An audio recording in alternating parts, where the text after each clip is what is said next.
Hello students, तो हम next question देखते हैं। Find the domain and range of function f of x equals to under root of 9 minus x square. तो students again मैं ज़्यादा इसमें थ्योरी नहीं लिखूंगा, कोशिश करूंगा कि चीज़ आप लोगों को समझ आ जाए और एग्ज़ाम में आप लोग उसको डिपिक्ट कर पाएँ। तो सबसे पहले हमें डोमेन निकालना है, तो हम सिंपल से लिखेंगे डोमेन निकालने के लिए clearly F of x is defined if. ठीक है, clearly F of x is defined if. तो याद रखिएगा फंक्शन तभी डिफाइंड होगा अगर आपके पास वो एक्स की हर एक वैल्यू को पुट करने पर कोई ना कोई आंसर दे। तो उस केस में जो भी एक्स का आंसर बनता है वो हमारा डोमेन बनता है। तो मैं ज़्यादा डीप में नहीं जाऊंगा, मैं दोबारा बता रहा हूँ बच्चों आप लोगों को, मैं सीधा सीधा लिखूंगा। आई होप आपको चीज़ें समझ आई होंगी। मेरा मेन जो पर्पज़ है वो ये बताना है कि इस टाइप के जो इंपॉर्टेंट क्वेश्चंस हैं वो आप लोग छोड़ के नहीं जाइएगा। क्लियर? तो clearly f x is defined if. तो फंक्शन को डिफाइंड होने के लिए अगर वो रूट फंक्शन है तो हम क्या करते हैं, अंदर वाली क्वांटिटी को ग्रेटर देन और इक्वल्स टू 0 लेके चलते हैं। तो clearly f x is defined if 9 minus x square is greater than और equals to 0 implies 9 is greater than equals to x square, है ना। इसको यहाँ पर ट्रांसफर कर दिया और इसी बात को लिख सकता हूँ x square is less than equals to 9, taking square root both sides. This is x square and this is 9. अब बच्चे मैं यहाँ पर एक प्रॉपर्टी का यूज़ करूँगा कि रूट एक्स स्क्वायर जो होता है उसको मैं लिख सकता हूँ मॉड ऑफ एक्स। तो इस प्रॉपर्टी का मैं यहाँ पर इस्तेमाल करूँगा कि root of x square can be written as mod of x. तो mod of x is less than equals to 3।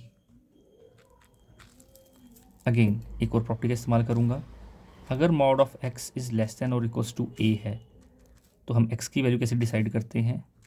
X की value is between a and minus a रहेगी, including a and minus a. Means आप बोल सकते हो इस case में ए की वैल्यू 3 है, इस केस में ए की वैल्यू 3 है, तो इस केस में जो एक्स की वैल्यू होगी वो मेरे पास ऐसे लाई करेगी। अगर आपको इंटरवल नोटेशंस की समझ है तो आप बोल सकते हैं कि x की वैल्यू मेरी इस इंटरवल में लाई करेगी, इस क्लोज इंटरवल में, और जो बच्चे x की वैल्यूज़ होती हैं वही मेरे पास डोमेन होता है। देयरफॉर जो डोमेन होगा वो मेरा हो जाएगा -3। This is my domain. ठीक है, दिस इज़ माई डोमेन। तो जिस तरीके से बच्चे मैंने ये किया, क्या क्या प्रॉपर्टी का इस्तेमाल किया, अगर आप देखो, एक मैंने यहाँ पर इस प्रॉपर्टी का इस्तेमाल किया कि भाई रूट एक्स स्क्वायर को हम मॉड ऑफ एक्स लिख सकते हैं और मॉड ऑफ एक्स की वैल्यू अगर ऐसे लिखी जाए तो उसको मैं इस फॉर्म में लिख सकता हूँ। तो रेंज को निकालने के लिए मैं इन्हीं ही बातों का इस्तेमाल करूँगा। आई होप चीज़ें आप लोगों को समझ आ रही होंगी। तो बस ये सिंपल सा आपने लिख दिया, निकाल देना है इसको। तो this is your domain. Now range. Range के लिए पहला तरीका क्या रहेगा, सबसे हम क्या करते हैं, सबसे पहले put y equals to f of x. ठीक है, y equals to f of x. तो फंक्शन क्या दिया है, under root of 9 minus x square. तो मैं स्क्वेयरिंग बोथ साइड कर देता हूँ, तो यहाँ पर वाई स्क्वायर बनेगा, यहाँ पर 9 माइनस एक्स स्क्वायर। रेंज निकालने के लिए हमारी कोशिश रहती है हम x को अलग करें और y वालों को अलग करें। तो x को इधर कर दिया मैंने, this is 9 minus y square. यहाँ से मैं बोल सकता हूँ x equals to under root of 9 minus y square. अगर आप थोड़ा सा ध्यान दें, क्योंकि मैं पूरा यहाँ पर सॉल्व नहीं करने लगा हूँ ताकि वीडियो थोड़ी लेंथी हो जाएगी, जैसी इसकी शक्ल है वैसे ही इसकी शक्ल है ना, जैसे इसकी शक्ल है वैसे ही इसकी शक्ल है। तो इट मीन्स मुझे आगे सेम ऐसे ही स्टेप्स रिपीट करने हैं, बट फ़र्क क्या आएगा, यहाँ पर मेरे पास x निकल रहा है, यहाँ पर मेरे पास y निकलेगा। ठीक है, तो मैं लिखूँगा x is defined if 9 minus y square is greater than equals to 0। Same steps मैं यहाँ पर ऐसे रिपीट करूँगा और मेरे पास यहाँ पर जो y आ जाएगा is belongs to -3 same steps मैं ये वाले रिपीट करूँगा सेम ऐसे ही, और एंड में जैसे यहाँ पर x की वैल्यू निकली है, x बिलोंग्स टू इंटरवल -3 तो y यहाँ पर आ जाएगा बिलोंग्स टू -3।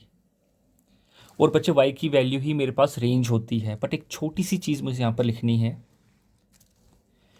जब भी y की वैल्यू निकले आपके पास तो अपने पहले फंक्शन को भी एक बार चेक कर लीजिएगा, क्या वो नेगेटिव वैल्यू लेता है या नहीं लेता, या कौन सी वैल्यू उसके लिए वैलिड है और कौन सी जो है वो वैलिड नहीं है। तो मैं बोल सकता हूँ क्लियरली fx जो है वो एक स्क्वायर रूट फंक्शन है। क्या है? स्क्वायर रूट फंक्शन है, एक स्क्वायर रूट फंक्शन है which is always positive, which is always positive. क्योंकि स्क्वायर रूट आप किसी का भी निकालोगे वो हमेशा पॉजिटिव ही आएगा, उसका नेगेटिव नहीं आएगा, उसका आंसर कभी भी नेगेटिव नहीं आता।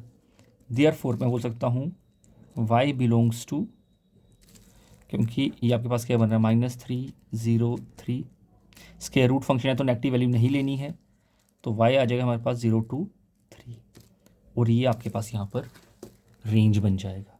तो डोमेन का आंसर मेरे पास बच्चों आ जाएगा -3 3, और रेंज का आंसर मेरे पास 0 3 आ जाएगा।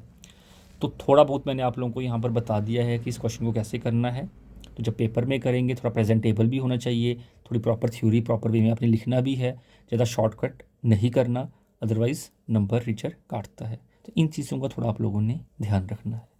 तो आई होप इस टाइप का क्वेश्चन आप लोग ज़रूर करके जाएंगे जहाँ पर भी domain and range of a real function पूछी गई हो। Thank you students, thank you very much.